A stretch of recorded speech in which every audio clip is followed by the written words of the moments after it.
Witam Was serdecznie, Michał Mijowski, Miłosz TV.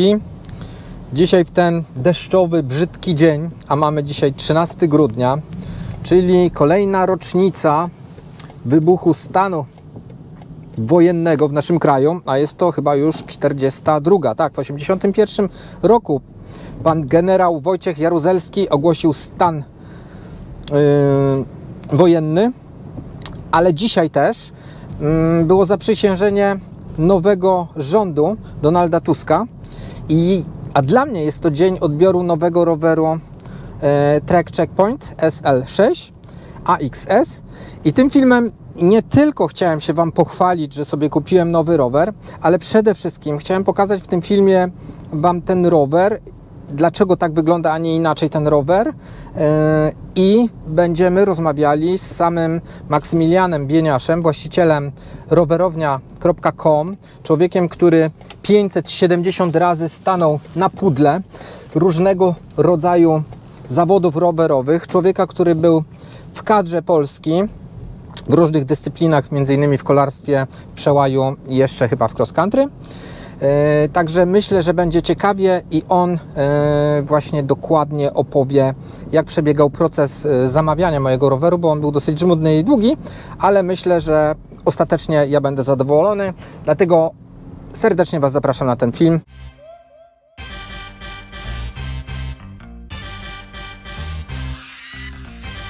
To jestem u pana Maksymiliana Bieniasza i stałem się szczęśliwym posiadaczem właśnie, nie tego, bo mi się mylą, tego treka. Od czego tutaj zacząć? Ja chyba zacznę od tego, że przyjechałem do pana z chęcią zakupu, najpierw z chęcią ustawienia mojego rondu. Tak, dokładnie tak.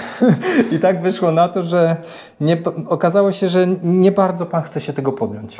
Tak, z różnych względów geometrycznych, które uniemożliwiały pracę fiterską z danym rowerem, danej geometrii, z tym, co chce pan robić. No i od słowa do słowa minęło chwilę czasu, no i pojawił się pan z pomysłem zakupu. Tak, zakupu. No i po różnych analizach, przymiarkach, rozterkach został wybrany.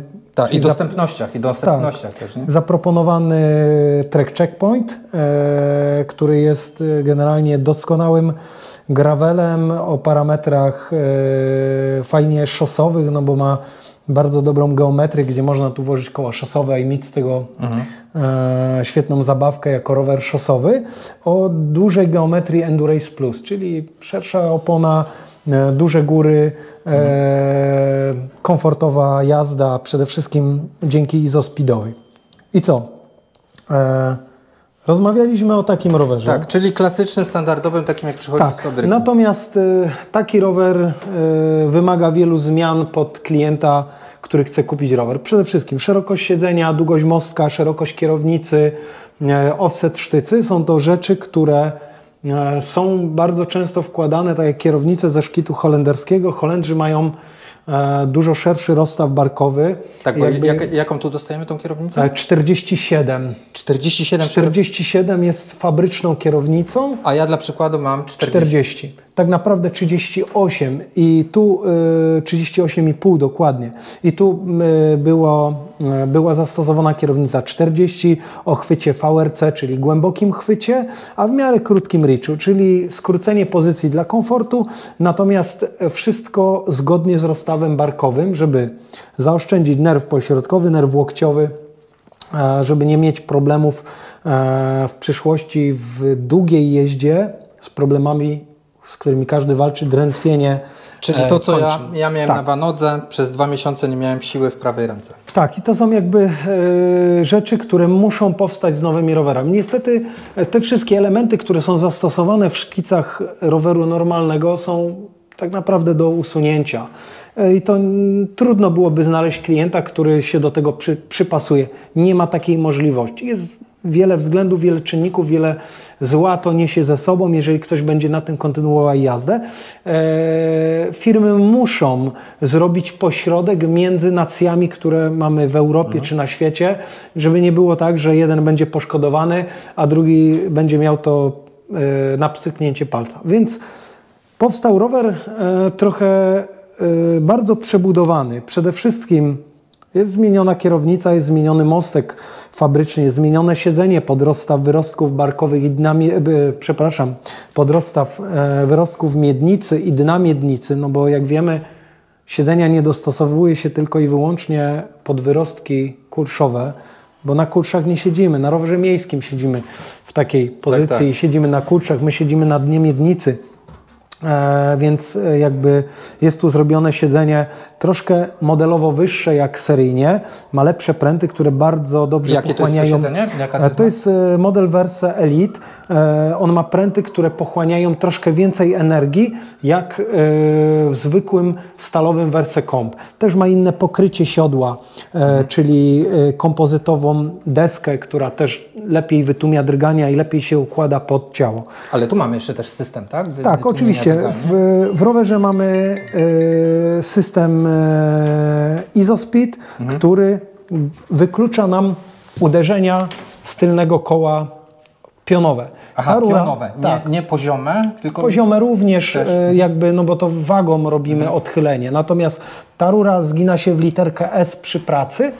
Tu jest system 2 łożysk, które pracują wobec siebie.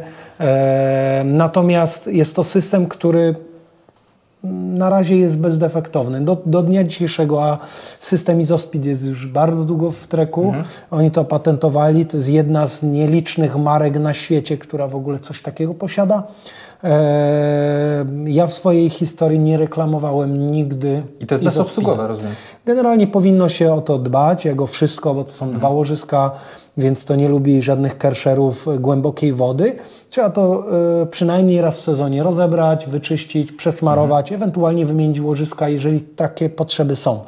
Natomiast mamy klientów, którzy jeżdżą bez wymiany i bez serwisu łożysk, czyli wymiany łożysk przez ostatnich 5 lat i wszystko funkcjonuje bardzo dobrze, ale też bardzo dbają o swoje rowery i też nie jeżdżą w dużym bagnie.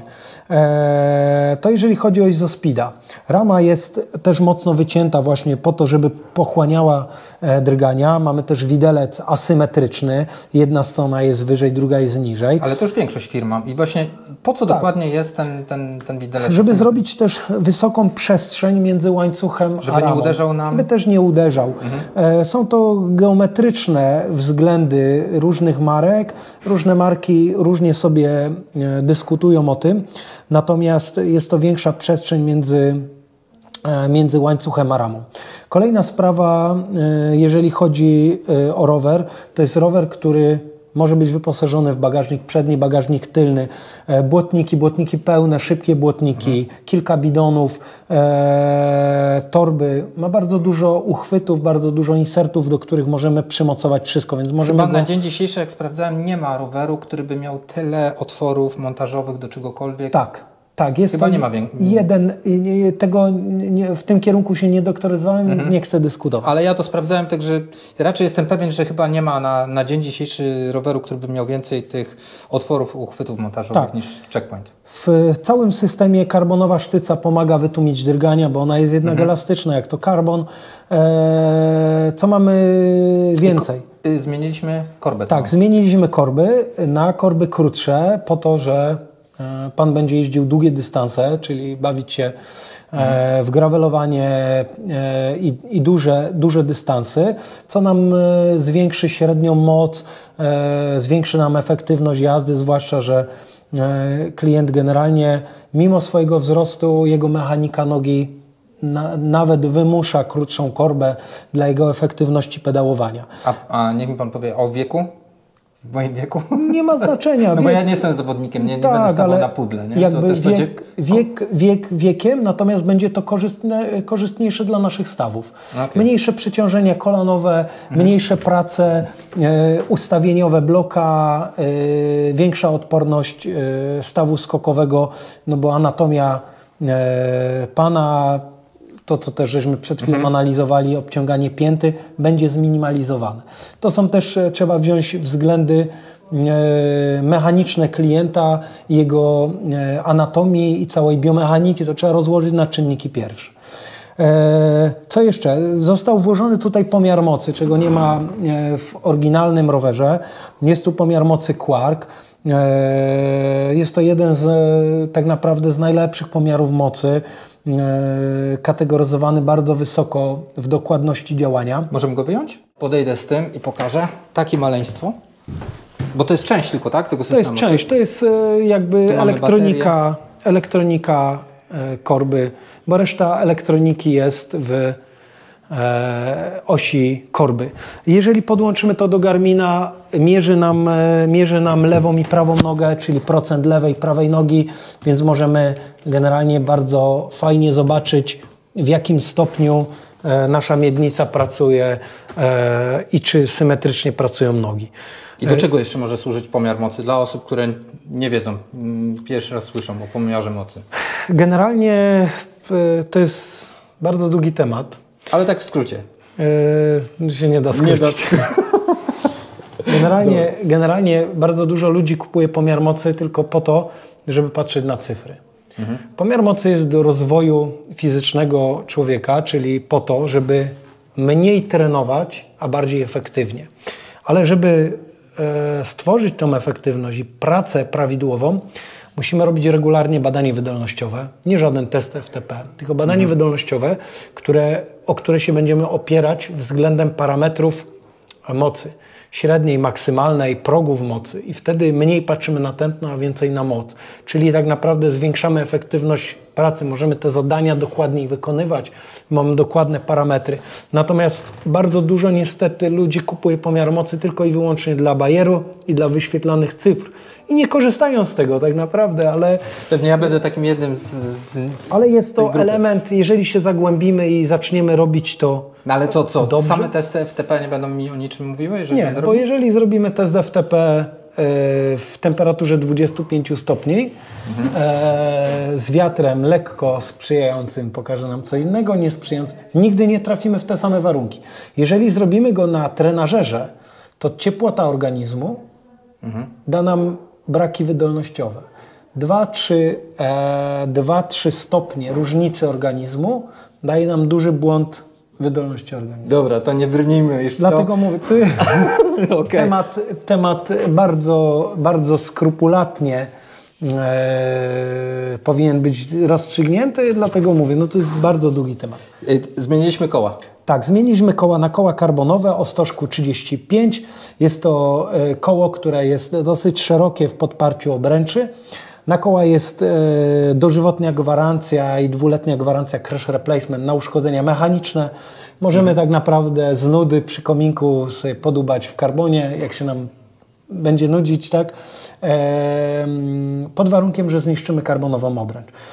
Natomiast co mają dobrego koła karbonowe? Karbon wytrzymuje 2, nawet 3 razy tyle w uderzeniach, jest bardziej elastyczny, bardziej odporny, ale sztywny. Czyli rozpędzanie roweru daje nam większą wydajność. Rower fabryczny jest na kołach Paradigm 25. To jest naprawdę doskonałe koło, jeżeli chodzi o parametry treningowe, parametry do jazdy, do zabawy, jako koła na przykład głębokozimowe czy koła treningowe. Natomiast dla zwykłego śmiertelnika, który chce mieć frajdę z roweru, jest to w miarę koło niezniszczalne. Oba koła są na identycznej piaście z systemem zapadek, czyli dokładamy ilość zapadek, czyli minimalizujemy też kąt uderzenia pedału, bo jak mamy 3 zapadki, to robi się nam 15 stopni. A, to chyba tak mam w rondo nawet, że mam takiego luzu. Tak, jak mamy 3 zapadki. Jak w kierownicy, w starym maluchu, tak? Tak, no to tu mamy bardzo skrupulatnie, bo ono zazębia bardzo szybko, bo mamy 6 zapadek. 6 zapadek. Kolejna sprawa jaka jest, są to koła na łożysku maszynowym, czyli tak naprawdę piasta jest w miarę dożywotnia, wybijamy łożysko, wbijamy nowe, koła są jak nowe. Powiedzmy jeszcze o oponach, bo też zmieniliśmy opony. Opony były tutaj Gier 1 fabrycznie. Klient używa trochę szerszej opony, mają też przetestowaną, jest to Pirelli, dosyć dobrze niosąca, lekka guma o wysokim parametrze odporności. No i tutaj została zastosowana 45, przede wszystkim dla komfortu jazdy i niezważanie na warunków, po jakich będziemy jeździć, ona sobie po prostu da radę. No bo powiedzmy szczerze, że ta szerokość też tej opony daje nam ten balon, bo jak będziemy mieli 42, 45, to będzie duża różnica w komforcie, który ja sobie bardzo cenię i no, bo opory toczenia nie są dla mnie tak istotne, jak ten komfort, który ja będę jechał powiedzmy na Wiśle 1200. Nie? Tak, natomiast dalej mamy niskie opory toczenia, bo ona jest bardzo okrągła, więc ten styk jest bardzo niski. Myślę, że to jest dobry wybór. No, ci, którzy będą siedzieć długo w terenie, powinni używać bardzo szerokich opon, które nam dają duże parametry przede wszystkim komfortu. No i tak naprawdę nie musimy mieszać bieżnikami bardzo mocno, no bo ona sobie da w większości terenu radę. Bo to jest, tutaj mamy tu RC. są RC, tak. Gravel RC. To jest jakaś chyba nowość teraz, nie? Czy nie? To jest w ogóle nowa, lżejsza guma o lepszych właściwościach. Natomiast jest to u nich traktowana jako guma wyścigowa. I to nie wszystko jest, co tu jest ciekawostką jeszcze w tym zestawie, tych obręczy z tymi oponami, bo w środku mamy oczywiście mleko i oprócz tego jeszcze mamy zestaw Tubolite'a, czyli jakby zestaw, który zapobiega uderzeniu elementu, który naciera na oponę w obręcz. Czyli mamy jakby zabezpieczony temat przed uszkodzeniami obręczy, natomiast jak złapiemy kapcia, to w prędkościach około 12-15 na godzinę w miarę bezpiecznie możemy się poruszać. To jest kluczowe, bo jeżeli rozetniemy oponę tublesową i byśmy chcieli włożyć tam dętkę, to i tak dętka przez tą dziurę wyjdzie i ona strzeli. Tak. Więc jakby jesteśmy w stanie do jakiegoś punktu serwisowego czy jakiegokolwiek punktu, gdzie będziemy mieć ludność, naprawić, mieć możliwości działania. No to jest dobry element, zwłaszcza, że on generalnie waży tylko kilka gramów, więc niczego nie tracimy. Będziemy mogli potem to pokazać, jak to wygląda? Bo to wygląda jak taka gąbka, no ale jak gąbka do owijania rur. Tak, taka niebieska gąbka. Też są tu założone wentyle, zresztą widać, że są czerwone wentyle. Te czerwone wentyle są wentyle o większej ilości dziur, co zapobiegnie nam zatykaniu przez mleko wentyla. Ułatwi nam to później prace serwisowe, pompowanie. Przede wszystkim da nam to dokładny pomiar regulacji ciśnienia, bo jeżeli mamy jednodziurowe wentyle, to może to oszukać jeszcze też. Będzie nam pokazywało dziwne parametry, albo nie napompujemy tyle, ile chcemy, albo w ogóle nam ciśnienie nie wskaże, bo będzie to przytykało. A co chciałem powiedzieć jeszcze do tematu opon i jakie ciśnienie Pan by preferował tutaj na tym? Generalnie to jest też bardzo względne, to jest zależne od techniki.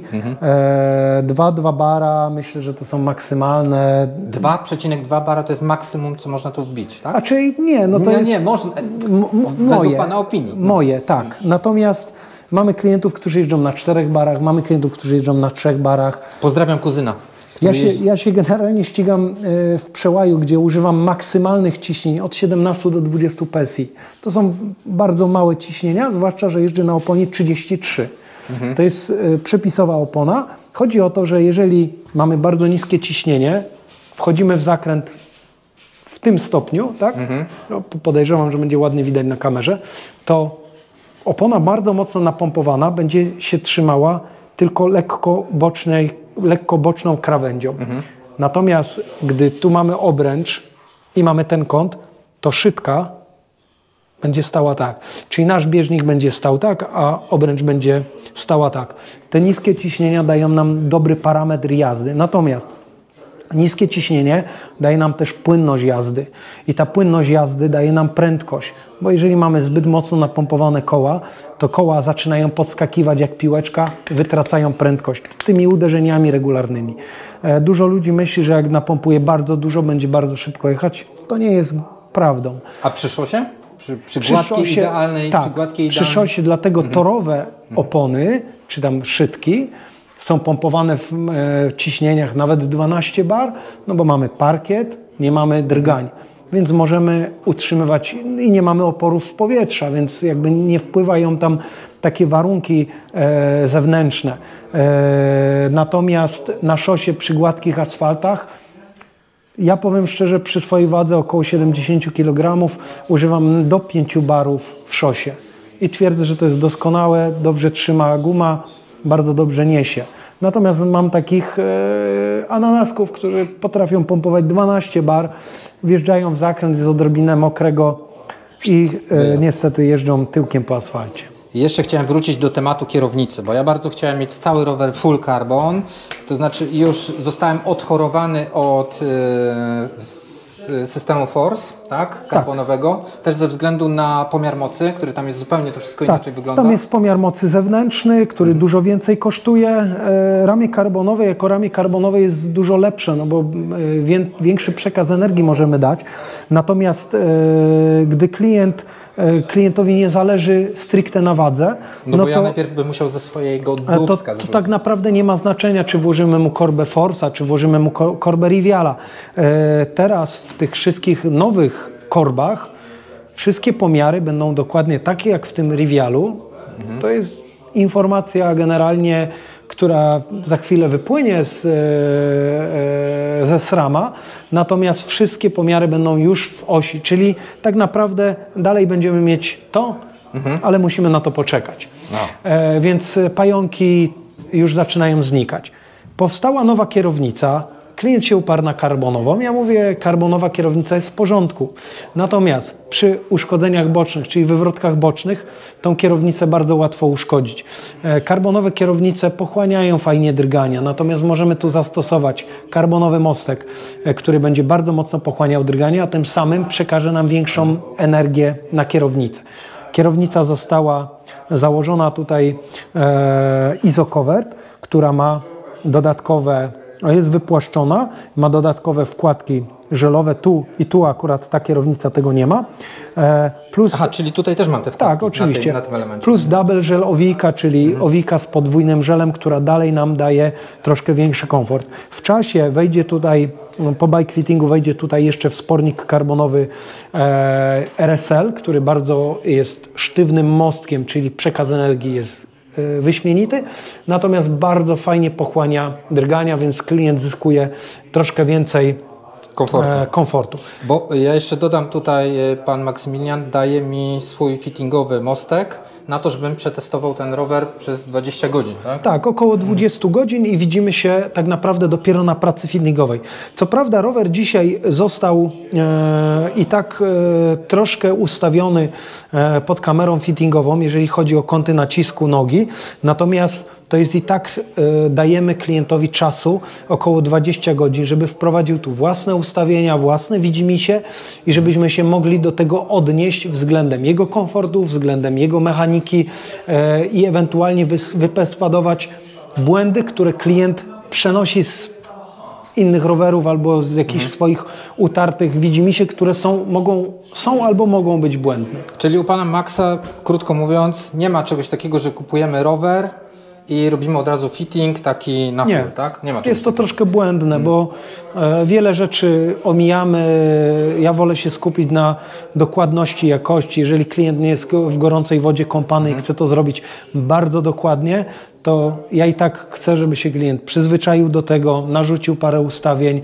Ja i tak zrobię swoją pracę, natomiast musimy się oprzeć głównie o biomechanikę klienta, jego zakresy, to wszystko, co będzie chciał robić na rowerze i zależy też, w jaki sposób będzie chciał robić, tak jest ustawiany rower. Niektórych marek, tak jak na początku było powiedziane, nie fitujemy, nie będziemy fitować, bo są to marki, które bardzo trudno zrobić, albo trzeba byłoby jawnie oszukać klienta, że będzie to dobrze, czego nie robimy. No dobrze, to jeszcze może porozmawiajmy chwilę o sercu, czyli o przerzutce, o całym napędzie. Tak, jest tu grupa SRAM XS bezprzewodowa. Rozmawialiśmy też wcześniej o grupie Shimano. GRX, Di2, tak. No, przewagą SRAM-owską jest przede wszystkim rozpiętość przełożeniowa, możliwości wymiany blatów, wymiany kaset, wózka i jakby kompatybilności ze wszystkim. A, bo Di2 jest 11. Nie, jest już 12-biegowe Di2, natomiast dalej nie mamy najmniejszej dziesiątki, tylko 11.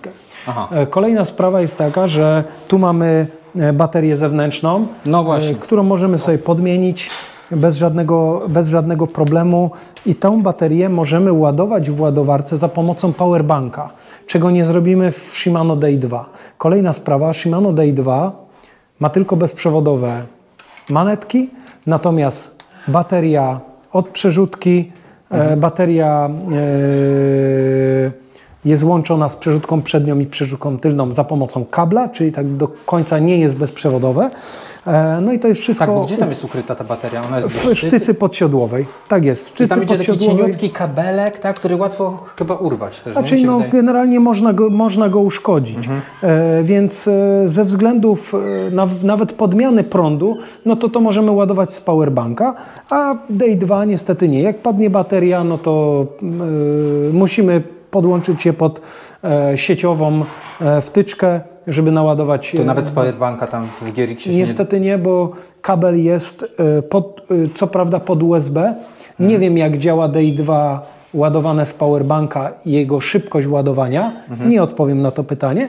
Natomiast to wiem, jak działa. Ładowałem, no to wielu ludzi ładowało. Ładowarkę, tak. To nawet mi się tutaj zmieści z małym powerbankiem tak. I mogę ładować i zapasowa leci już tak, do tyłu. Oczywiście, że tak. Gdzieś tam Pan mówił, że około 1200 km, więc... Znaczy, no, to jest zależne od ilości pstrykań. Ja ładuję swoją baterię raz na 2 tygodnie, jeżdżąc codziennie. Mamy klientów, którzy dłużej jeżdżą na tym. Dyskusja naprawdę bardzo głęboka. To jest zależne od ilości pstrykań, pogody, temperatury i tak dalej. No ale ja tu sobie rozwiązuję to tym po prostu, że dokupiłem drugą baterię, którą będę sobie woził i spokojnie sobie jadę. Nie? Tak. Jeszcze jedna ważna rzecz. Wracając właśnie do kierownicy. A właśnie, zobaczcie moją kierownicę, jak wygląda. Flara w niej. A praktycznie brak tej flary. Tak. I dlaczego? Jest bardzo minimalna flara, bo jest tylko odchylenie centymetrowe w tej kierownicy. Dlaczego? Ergonomia obręczy barkowej pana nie pozwala na flarę, to jest jedna rzecz. Druga rzecz, pan miał problemy z nerwem pośrodkowym, który był kiedyś uszkodzony i porażony, więc flary nie możemy zastosować. Flara powstała też przede wszystkim dlatego, żeby manetki, które były ruchome, mogły pracować z sakwą, która będzie pomiędzy. Tak naprawdę te wszystkie kierownice, jak to się mówi od tira, potężne, są zrobione tylko i wyłącznie na potrzeby packingu. Dużego packingu, żebyśmy mogli mieścić torby. I faktycznie, ja przyznam, że kiedyś włożyłem torbę sobie, jechałem nad morze i też musiałem ograniczyć wielkość tej torby, bo mi nie działały klamkomanetki. Nie? Dokładnie tak. Natomiast ona nie ma nic wspólnego z ergonomią i jakością działania naszej obręczy barkowej i przede wszystkim biomechanice, która ma nam zaoszczędzić uszkodzenia kręgosłupa, obręczy barkowej i zużycia mięśni, więc jakby tu jest kierownica przystosowana w 100% Ale będzie jeszcze jeden argument, że przerwę, tak. Bo niektórzy mi argumentowali kilka razy, że w tym dolnym chwycie, w ciężkim terenie, w piachu, że przez to jest szersza kierownica, że jest łatwiej utrzymać ten rower, że tak powiem, w ryzach. No do mnie to jakby nie przemawia, a nie wiem, jak przemawia to do przełajowca. No generalnie, no to ja używam kierownicy 38, więc jest jeszcze węższa od tej kierownicy. I jaki główny chwyt? Moim głównym chwytem jest chwyt górny. I w piachu właśnie, w dużych piaskach używam górnego chwytu, bo żeby przejeżdżać dobrze piasek, podrywamy przód. Tak nie poderwiemy roweru, bo jakby wprowadzimy go w duże bujanie, więc albo go podrywamy z łap, albo go podrywamy tak. Jak zobaczymy na najlepszych przełajowców na świecie, którzy mają wyśmienitą technikę, jeżdżą na bardzo wąskich kierownicach. Oczywiście każdy względem swojej obręczy barkowej dokładnie wymierzone, nie inaczej. No dobrze, to chyba by było wszystko, co możemy powiedzieć o tym moim nowym rowerze. Ja na pewno się podzielę z Wami po tych 20 godzinach. Przyjadę do Pana Maksymiliana i zrobimy ten dalszy fitting, że tak powiem. Czyli zrobimy bike. No dokładnie. Zobaczymy, co się będzie działo w tym międzyczasie. Trochę pewnie to potrwa. Mamy grudzień. Nie dość, że są święta. Drugie, szkoda mi trochę tego roweru tutaj czochrać po tej soli. No trzeba będzie. Okej, także na zakończenie pozostało mi tylko podziękować bardzo za złożenie roweru. Dziękuję. Mam nadzieję, że szybko, że nie będzie potrzebny ten fitting nawet. Tak naprawdę. Podejrzewam, że i tak się skończy na fittingu. Natomiast na pewno usprawni to późniejsze życie rajdera. Ja Wam wszystkim bardzo polecam usługi pana Maxa, sklep pana Maxa, bo jest też przepiękny. Takiego ładnego sklepu ja jeszcze w życiu nie widziałem. No to tak naprawdę to jest... To jest moja opinia. Tak, natomiast prowadzimy go z Joanną, no bo to jest jakby jedność, razem żeśmy go stworzyli. A miałem przyjemność poznać żonę. Tak, bo zawsze jest tak mówione Max, bo Asia jest zawsze gdzieś tam się przewija. Z boku. Po kątach. Natomiast Cichy bohater taki, tak? ona się zajmuje innymi rzeczami. Głównie papierologią i przędzą finansową tego przedsięwzięcia. Ale mówiłeś, że jest super mechanikiem. Tak, jest super mechanikiem, bardzo dobrze robi koła. No to jest ewenement, przynajmniej dla mnie, jeżeli chodzi o zaplecze techniczne kół, zaplatanie, centrowanie. I tak naprawdę Asia, mimo mojego potężnego stażu w rowerach, ona mnie uczyła budować koła. I Rafała, więc jakby to jej szkoła. Pasjonatka, mówię, tak? W tej dziedzinie? Ona pracowała w kilku sklepach rowerowych. Nie będę wymieniał nazw. Natomiast od wielu, wielu lat ściga się też na rowerze. No jeździ na rowerze i serwisuje rower. Ja nie zapomnę, jak była w ciąży z brzuchem. Przyszedł pan wymienić dętkę, mówiąc, że złamał 5 łyżek, użył śrubokręta, wygiął śrubokręt i nie dał rady wymienić dętki. I ja akurat byłem zajęty klientami i zawołałem Joannę. Popatrzył na Joannę, popatrzył na jej brzuch, ona wzięła koło i w palcach ściągnęła oponę, wymieniła mu dętkę. I gość dopiero jakby przejrzał na oczy. Co się tu wydarzyło? No. Więc takie też mamy historie. No, kobiet w rowerówce jest mało i bardzo często spotykamy się z tym, że klient do nas przychodzi, jest Joanna za ladą, ale mówi do niej patrząc na mnie czy na Rafała. Bardzo niestety ludzie nie wierzą, że są fajni mechanicy rowerowi. Jest kilka kobiet tylko w Polsce, jeżeli chodzi o mechanikę rowerową. U nas jest jedna, natomiast no jest to nisza. Czyli jak wejdziecie do sklepu rowerownia.com i będziecie widzieli kobietę, czyli Asię, to spokojnie możecie z nią rozmawiać i dostaniecie fachowe informacje. Nie musicie czekać na Maxa. Dokładnie się pojawi. Dobra, mi pozostało tylko polecić Wam właśnie zakup, gdziekolwiek nawet tak naprawdę, bo nie wszyscy będą mogli do Ciebie przyjechać. Oczywiście, że tak. Ale słuchajcie, jeżeli będziecie kupowali rower, to chyba nie tylko takiego z półki.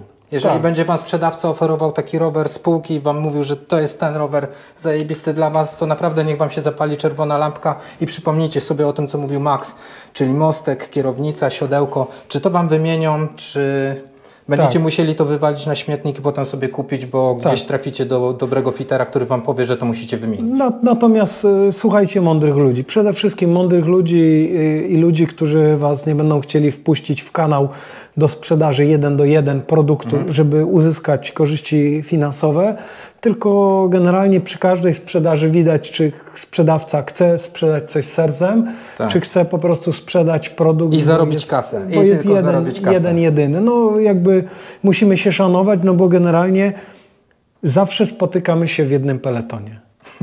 Jakby nie było, gdzieś się spotkamy na rowerze, więc lepiej wszystko robić zgodnie ze sztuką, jak najmniej wciskać klientom tego, czego tak naprawdę nie powinni mieć. Oczywiście, że z mojego punktu biznesowego nie jest to korzystne, no bo ja muszę sobie z tym poradzić. Mam generalnie siedzeń podmienionych w rozmiarze, który nie rotuje setki, czy kierownic karbonowych pełne torby. Tego nie da się sprzedać. Natomiast no, my to magazynujemy, no bo nie możemy z tym nic za bardzo zrobić i nie powiem klientowi, kup sobie kierownicę 47 czy 48, bo będzie fajna. I będzie Ci wygodniejsze na błocie wjeżdżać. Bardzo często te wszystkie elementy, które gdzieś mamy, które się nie nadają, są teamy, które nie mają, więc dajemy im to, mówiąc, że nie jest to zgodne, ale te dzieciaki, niektóre dzieciaki na te siedzenia są na przykład bardzo, są dla nich komfortowe, więc jakby korzystają z tego później teamy. Wspieramy parunastu ludzi i różne tam teamy w Polsce, które nie mają, jak dziecko ma jeździć na podartym siedzeniu, to lepiej, lepsze, żeby jeździło na byle jakim dobrym, jak na zniszczonym, więc to jakby odnajdzie sobie tam swoje ręce i nogi w środowisku. No dobra, i tym miłym akcentem będziemy kończyli. Ja mam nadzieję, że jeszcze nie raz mi się uda coś nagrać z Maxem. Jeżeli macie jakieś pytania do Maxa albo do mnie, to proszę śmiało piszcie w komentarzu. No i zachęcam Was do kontaktu właśnie rowerownia.com. Pozdrawiam, cześć. Dzięki.